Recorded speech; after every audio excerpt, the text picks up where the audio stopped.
May I behold my true self in others, that I perceive Thee ever enthroned in our united hearts. At the heart of my whispered prayers I feel stirring Thy silent whispers. In the light of my burning candle of devotion, I behold at last Thy sacred blaze of perfect love. O Divine Mother, unite our hearts as one heart, so that on the sacred altar of united hearts, we may find Thine omnipresence enthroned forever.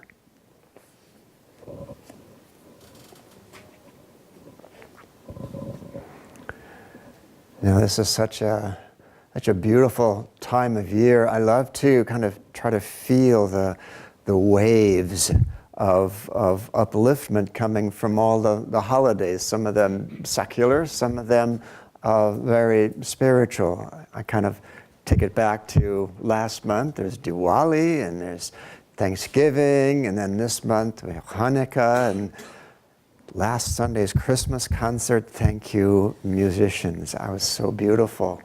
And then this Thursday is World Brotherhood Day, and then all day Christmas meditation, and then Christmas, and then the wave keeps coming. And with New Year, which is secular, but still there's a definite wave of consciousness there that we can ride on, that like all the other waves, to grow, and climaxing in the birthday of Paramahansa Ananda in early January. It's a wonderful, wonderful time of year to try to tune in to some of those waves, even just one of those waves, because it becomes easier to practice living in the divine presence. Of course, we're always living in the divine presence, but it becomes easier to know that we're living in the divine presence, to be aware that we are, because it's so easy to miss out on that.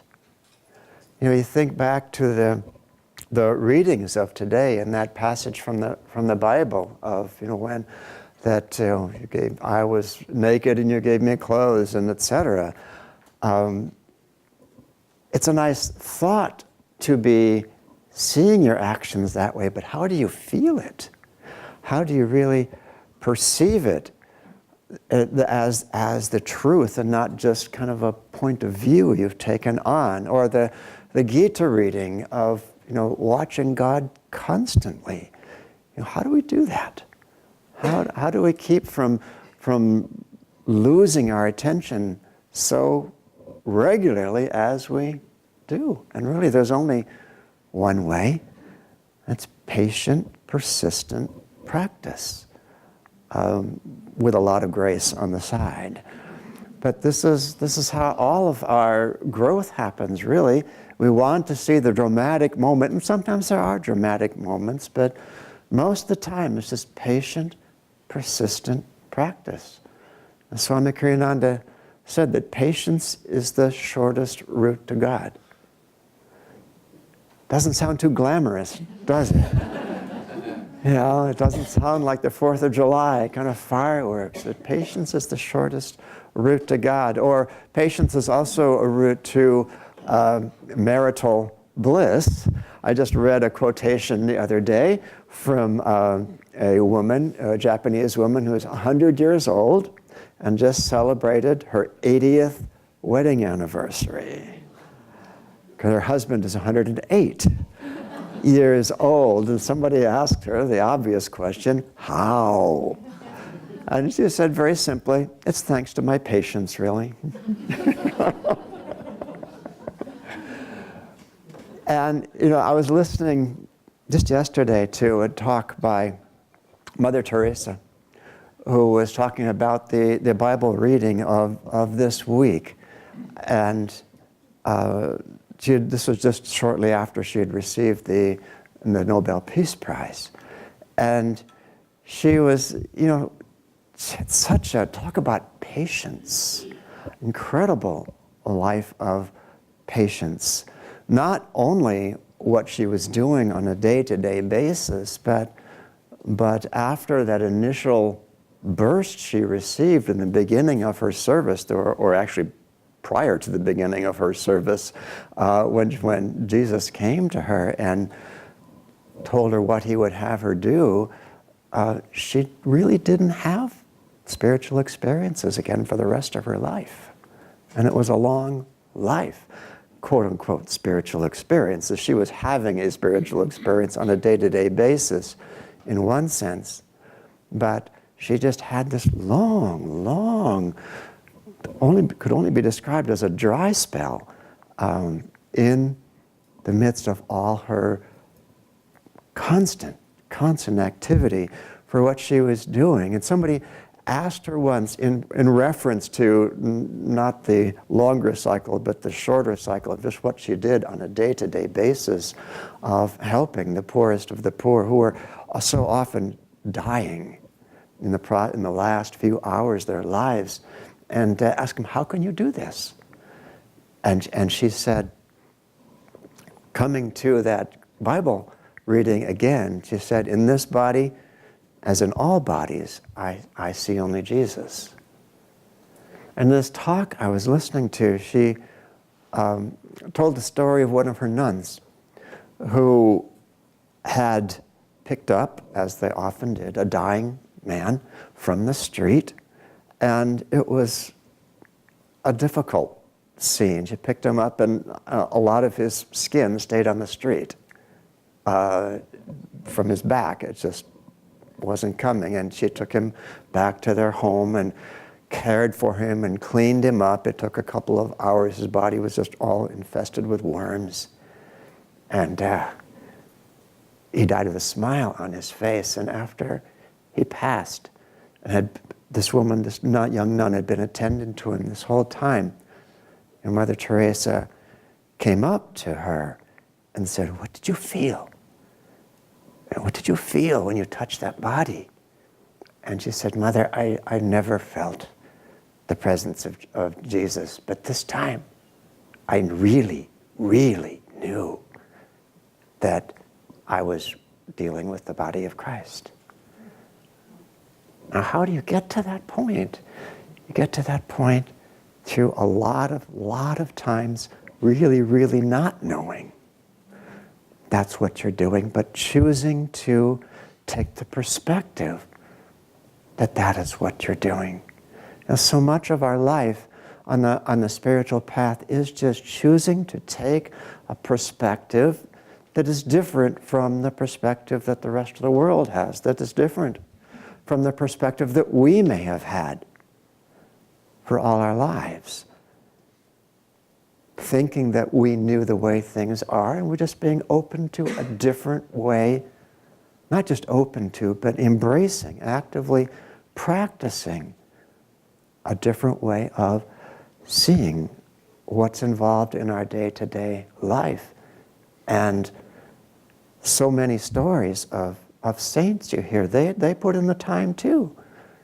They put in the labor too. They have the patient, persistent practice. I remember reading a transcript of a talk that Paramahansa Ananda gave, and he was talking about the power of visualization and how hard he had worked to develop his power of visualization. He would sit in a room and he would practice memorizing every last detail of the room and closing his eyes and trying to reproduce that in his mind's eye.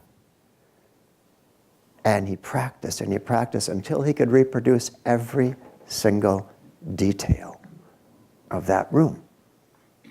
And he said, most people don't have the patience to do that. He said, I had the patience. And it's really inspiring to read the stories of people who have the patience, who have the persistence to keep on practicing until they make the breakthrough. One of the things I love about this particular topic of Sunday service, it always reminds me it's time to read Frank Laubach. Most of you know about Frank Laubach, some of you may not. He was a Christian minister, a missionary. In the 1930s, he was in the Philippines. And his book, by the way, is called Letters by a Modern Mystic, letters to his father while he was doing this service. And he was put among a population of Filipinos who were totally Muslim, and he didn't speak their language. They were not interested in what he had to share about Christianity, and he couldn't communicate with them. His family was not with him. He was all alone. He had some time on his hands, and what he decided to do was to practice the presence of God, with a great deal of patience and persistence. And he would try to have a constant conversation with God. Now, how do you do that? I mean, God doesn't always have a lot to say, or at least not that we can hear. But he just decided that he was going to speak, and when he couldn't speak, if he had a rare occasion when he was with someone else, he would think, but try to keep that conversation going in his mind and try to have God do most of the talking. And of course, a lot of the time he was just making it up. Of course he was, in the beginning. But as time progressed, it started to feel more and more there were things coming through him that he hadn't made up, that were coming from somewhere else, from another consciousness, God's consciousness. And he started to feel it as a living reality. And in time, as he learned the language, he was able to start serving the local people, not as a missionary so much as someone who could help them become literate, learn to read and write. He began to be able to do the same thing in activity, to feel that it wasn't just a matter of thinking or even speaking on God's behalf, but acting on God's behalf. The whole principle, really, or one huge principle of karma yoga, just feeling that you're not doing anything, that God is flowing through you. And so one of the things that's so beautiful about his story is he's so normal. You know, you read stories of some other saints, and he certainly was a saint, but you read stories of the famous saints, like a Saint Francis or a Yogananda or many others. You think, I can't relate to that very well. But you read Frank Laubach and you think, maybe I could do that. Maybe even I could do that. And it wasn't easy, and it's so beautiful the way he presents it in this book, because he's so open about his failures, about his inability to do this. His goal was to do it all day long, every day, every minute of every hour of every day that he was awake. And he was very frank about his continual failures to be able to do that. But he was also very frank about his continuing improvement in his ability to do that. And it's very, very inspiring. One of the things I remember most about him was even that book. It was a story that's told by one of the ministers here, Catherine Kairavi, whose parents were missionaries also, and they had an opportunity to go to a big conference of missionaries at which Frank Laubach was in attendance. And Frank was asked to give the invocation, the opening prayer at this gathering of missionaries. And Catherine's parents said it was so striking, it felt like his prayer was simply turning up the volume on something that was already happening inside of him, allowing people to listen to the conversation for a while, and then turning the volume back down. That was his prayer, but it was just something that was constantly going on in him. How did he get to that point? Well, patient, persistent practice. But the thing is, he got there. He got there from a very unglamorous, unsuccessful start, which is the same place that we come from. Very unglamorous, unsuccessful starts, but he got there with that patience. Speaking of patience, I just read a very interesting definition of patience the other day. It says, patience is what you decide to have when there are too many witnesses.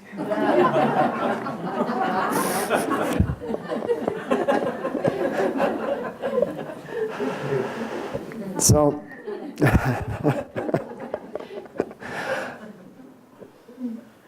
sometime, many years ago, I remember Swami Ananda saying to a gathering like this, or asking a question of a gathering like this, he said, what would you call a sound that began before you were born, had never stopped happening till this moment now, and still not stopping, and all that time that sound had never changed? He said, what would you call that sound? And nobody answered. And you said you'd call it silence, wouldn't you? Because you wouldn't have the reference point of the true absence of all sound. Your only reference point would be that continual sound that had always been happening. Of course, that is the sound of Om, the sound of all creation, as Master called it, the motor of creation, that creative force that constantly is creating and sustaining and dissolving this universe. And this is a sound that we can learn to hear if we begin to shift our perspective.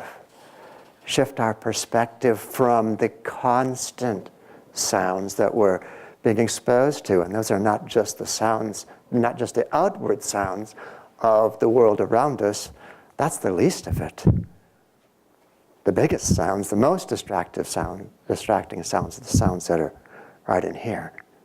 When we sit to be quiet and the thoughts just keep on buzzing, all with their own unique volumes and insistence on being recognized.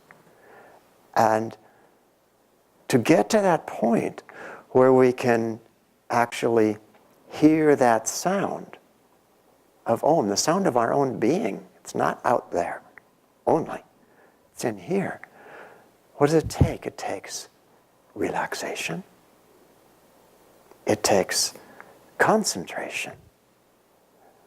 And it takes deep, deep listening. To not get distracted by all those sounds that are constantly changing. We're so attracted to change. We're addicted to change. We're identified with change. The way Swami put it, he said, that's the reason we perceive time. The passing of time is because we are identified with change. And as I was reflecting on this question that Swami asked, I thought of a similar question. And that is, what if there was a living, loving presence that existed before you were born and has never stopped existing all the way through this present moment, and all that time had never changed? What would you call it? Of course, everybody in this room would call it God. But I don't think most people would. They would call it not a presence, but an absence. Right? Because it's just what you're so accustomed to. It becomes your baseline awareness. And if we are going to have a chance of turning our, as Master put it, turning our conception of God into perception of God, we need to do something very, very similar to what we need to do in order to hear the sound of Om, the sound of our own being. We have to relax, concentrate, and, well, you could say listen, but really the word is more feel. It's to feel in the heart for that presence. And with a whole lot of patient, persistent practice to turn our moment-to-moment experience of life into, if not every moment, at least more moments of feeling that living, loving presence. And it does take practice. It does take a lot of practice, but what else do we have to do with our lives? Earn a living, take care of a family? Yeah. And that's all part of it too. To try to tune in to that loving presence of God in our lives through just that stick-to-itiveness of constant practice. This next Saturday, this coming Saturday, we have the 8-hour meditation, the 8-hour Christmas meditation. Saturday the 22nd this year, because Sunday's the 23rd. We usually have it on the 23rd. But in order to have a Christmas Sunday service, meditation gets moved to Saturday this year. Now I know that probably most of you in this room, who are, at least those of you who are coming to the 8-hour meditation, there was one last weekend, there was one yesterday online with Ananda. There's no real reason to totally miss the 8-hour meditation in Christmas time now that we have 3 opportunities to do it. But I know that some of you who are coming next week will just be able to sit 8 hours straight, not even opening your eyes, not having thoughts, not having other desires, completely solid. Some others might have to get up and stretch once in a while before they sit back down and go immediately into deep meditation. You're laughing. But a few of us might find our mind wandering now and then, from time to time, during that period. And what are we going to do when that happens? I'd like to suggest, if you don't already do this, planning in advance what you're going to have available to you when that happens, when the mind just isn't cooperating, or the heart just isn't cooperating the way you'd like it to. Have in mind what you're going to do at that time. Maybe you're going to memorize in advance and just repeat over and over to yourself Master's poem, God, God, God, or his longer poem, Samadhi. You have time, you have a week in order to memorize it. It's not that hard. It's not that, or maybe you'll do something more specific to the season. Maybe you'll memorize the Sermon on the Mount.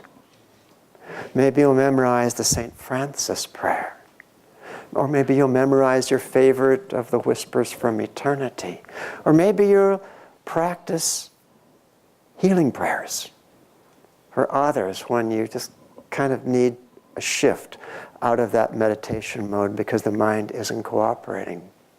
But plan in advance what you're going to do and have a backup in case you change your mind to something else, so that you can be in that place of, as constantly as possible, listening, feeling, whether it's during meditation practice or during a time that the mind has wandered a bit. Because that can be, that meditation can be the biggest wave you feel of the whole fall, winter season, because you're with a number of other people who are trying to catch the same wave, and who are, in fact, are helping to generate that same wave that you can ride even as you help to generate that wave for other people, so that more and more we can feel that living, loving presence through this season and going right on into the new year, and continuing our patient, persistent practice so that we can experience more and more of God in our lives, more and more of God's joy, God's love, however you feel it. Let's together tune in and take our spiritual life to a higher octave. Bless you. From the depths of slumber as I ascend the spiral stairways of wakefulness, I will whisper, whisper, God, God, God. Thou art the food, and when I break my fast of nightly separation from thee, I will taste thee and mentally say, God, God, God. No matter where I go, the spotlight of my mind will ever be turning on thee, and in the battle din of activity, my silent war cry will be, God, God, God. When boisterous storms of trials shriek, and when worries howl at me, I will drown their noises, loudly chanting, God, God, God. When my mind weaves dreams with threads of memories, on that magic cloth will I emboss, God, God, God. Every night in time of deepest sleep, when my peace dreams and calls joy, joy, my joy comes singing evermore, God, God, God. In waking, eating, working, dreaming, sleeping, serving, meditating, chanting, divinely loving, my soul will constantly hum unheard.